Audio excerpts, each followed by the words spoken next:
అయినా ఇలాంటి పరిస్థితుల్లో ఉన్న ప్రతి ఒక్కరికి మనం హెల్ప్ చేయలేము కదరా. కదా అంతేలే. నేను అనవసరంగా ఆలోచిస్తున్నా. రేపు నేను కారు కొంటున్నా. అదిరా సూపర్ మావా. అరే ఈ డాక్యుమెంట్ అంతా కరెక్ట్గానే ఉంది కదా? అన్ని కరెక్ట్గానే ఉన్నాయి. అరే ఆ పాప ఆపరేషన్కి మనీ అరేంజ్ అయిందంటావా? రేయ్ ఎందుకురా మళ్ళీ మళ్ళీ అదే ఆలోచిస్తావు? లేదులే. అయినా ఇలాంటి పరిస్థితుల్లో ఉన్న అందరికీ మనం ఎక్కడ హెల్ప్ చేయగలుగుతాం చెప్పు? చేయలేం. కరెక్టే. రేయ్ హ్యాపీగా ఉండరా. Let's celebrate the moment. ఆ పాప గురించి ఆలోచించొద్దు. నా హ్యాపీనెస్తో పోలుస్తావేంట్రా? ఆ పాపకి నాకేం సంబంధం? సరే బాయ్, రేపు కలుద్దాం. నాకేం సంబంధం?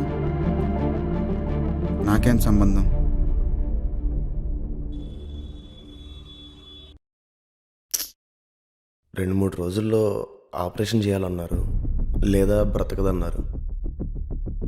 నీ పేరేంటి? యశోద. నా పేరేంటో తెలుసా? గోపాల్. అంటే నువ్వు మా అమ్మ. నాకు బాగైపోయాక మీరు నాతో కలిసి రీల్స్ చేయాలి, సరేనా?